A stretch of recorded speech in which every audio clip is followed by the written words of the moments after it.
All right, this guy is talking about another guy who's very respected in the precious metals market, and he says that the silver is going to go to 10x. Why? Again, don't forget about the Cyber Monday sale there at First Mint. Jesse Colombo, guys, he puts out a Substack called the Bubble Report. It's like, I think it's the most popular Substack in the entire gold and silver community. This guy is very smart and is like super respected within the world of precious metals. Listen to what he says here. Why I'm betting on a 10x surge in silver. He says it's an exciting prospect that I firmly believe in and I am personally invested in. All right. He puts his money where his mouth is. Jesse eats his own cooking. Okay. He expects silver to surge at least tenfold from its current price, which would mean a move from around $53 an ounce, which now we know it's around 58 per ounce, to at least 500 per ounce. Major reasons why, of course, is the breaking out of the $50 psychological level, the cup and handle pattern that you're looking at there. What a beauty. We can't look at that enough. Going all the way back to 1980 when you were likely just a young little boy or girl, maybe not even born yet, but nonetheless, that's reason number one. We won't go deep into that. Here's reason number two. I believe this breakout is about to spark a major shift in investor sentiment towards silver, which has long been viewed as lagging. Yes, right? We've been down, you and I, we've been talking about silver for years. Our neighbors, right? The sheeple never would listen to us because, oh, silver, who would invest in that? Okay. And underperforming asset compared to flashier alternatives like high-flying tech stocks or crypto. Many of the new investors that are about to enter the silver market will come from the younger generations that aren't burdened by the past disappointments of 1980 and 2011 that shaped the views of older, battle-weary silver investors, crabby old men like me and women. There was something I wanted to talk about there. Oh, yeah. Okay, so let's go. So right. Okay, so we get new people. There's a lot to unpack here. I got to keep this up so I remember. A lot of new people are coming into the silver market. Many of you are here right now. That's great. Okay. I love silver. I love gold. I also love crypto. No doubt about it.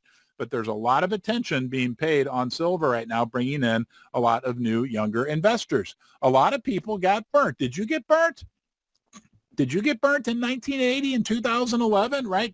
But there's a big reason why we're going to talk about this. A big key differentiator is the 1980 rally and the 2011 rally.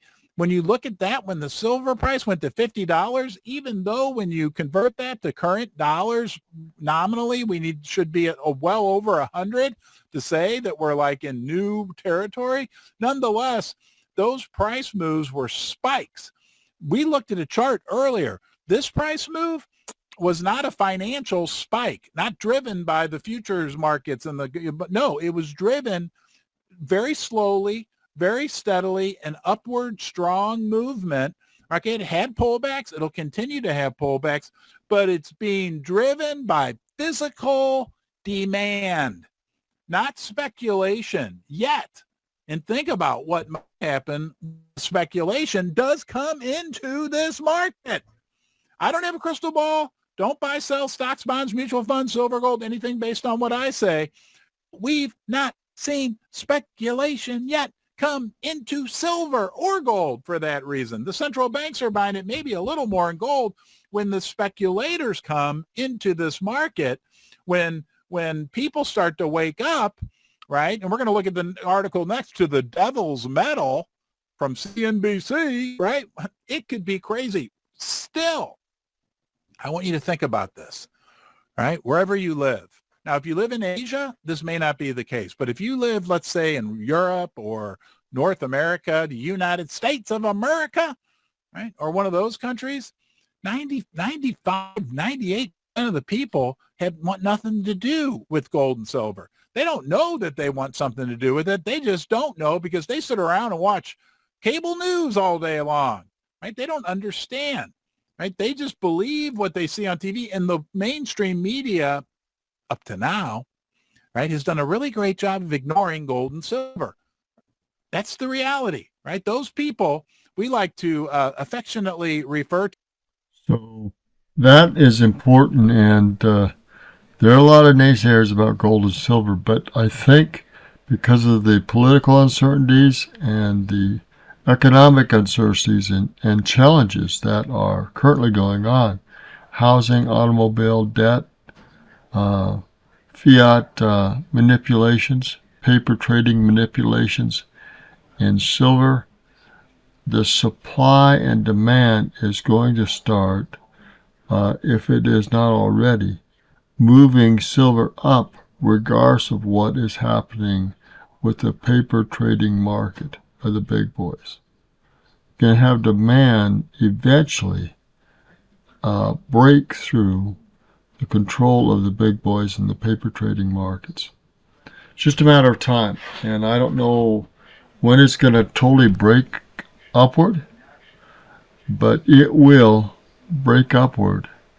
And the question is when. Will it be next year? Will it be this year? Will it be in the following year? Something is going to make this break upward.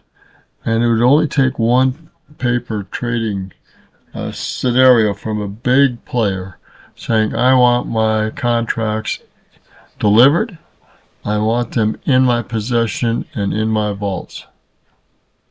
When that happens, everything is going to crack. Fiat dollar is going to be challenged. The banking system is going to be challenged. The big boys are going to be challenged with what they've done with the paper contracts. And the industrial is going to be challenged because they'll pay whatever they have to pay to keep their computers and systems going, cell phones going, their cars going, whatever else, their solar going, and the demand will shoot up even more so when these things merge, and they're going to merge with supply and demand sooner or later. And I say sooner than later. I would say probably within a year or two, 3 at the most. I think this is going to hit the fan way before 27, 28. And if it doesn't, it's because the big boys have manipulated the market like they have been for decades, 80 years or longer. And the silver market's actually been manipulated since the First World War, which is over 100 years.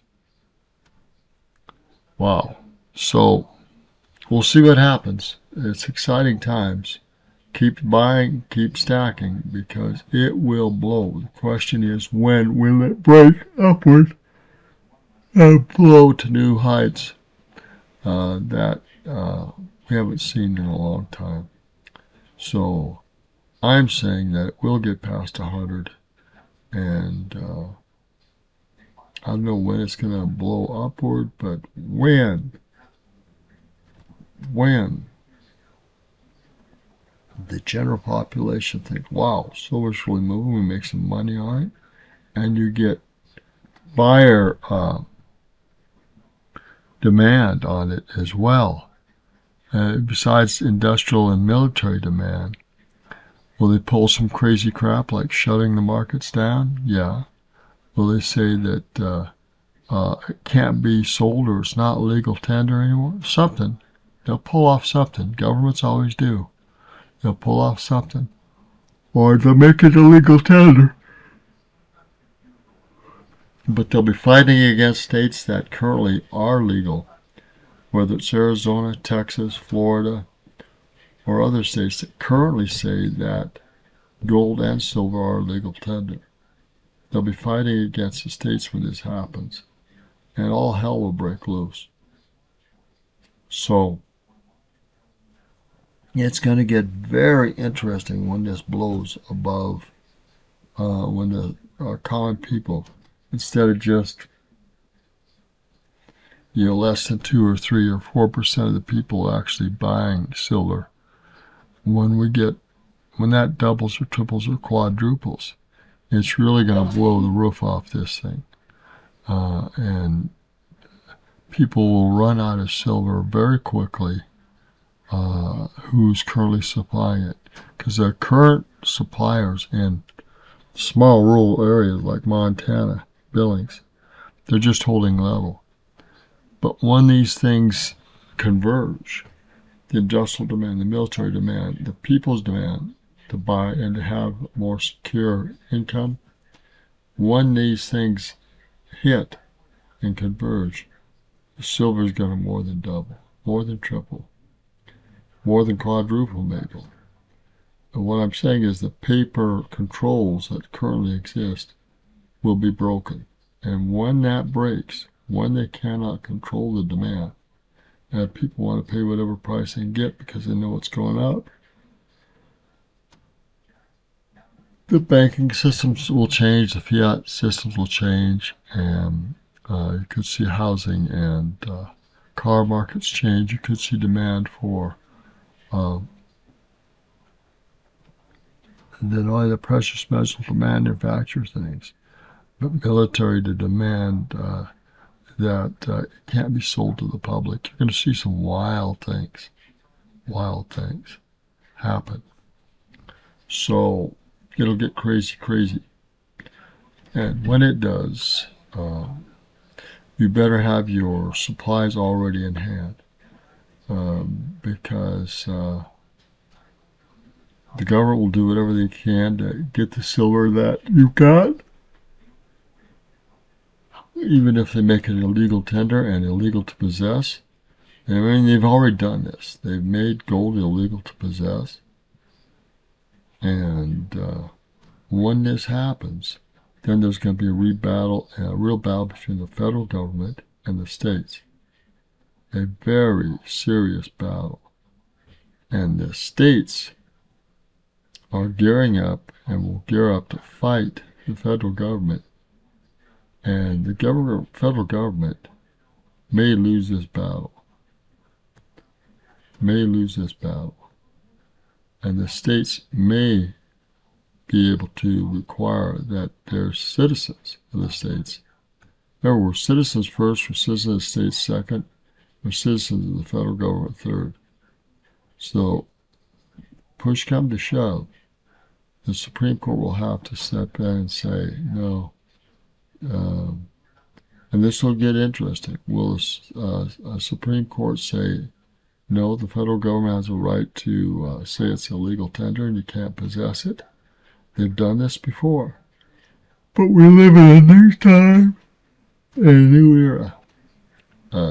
This was been done years and years ago, decades ago. I think you're going to see a backlash in these red states against the federal government saying, you can go to hell. I've got silver, it's legal tender in this state, and you can't touch it. You can't come and take it. So there's other complications with this. Serious complications, constitutional complications, state government complications. So silver could do a lot more than change the financial markets. It may change the United States Constitution says legal.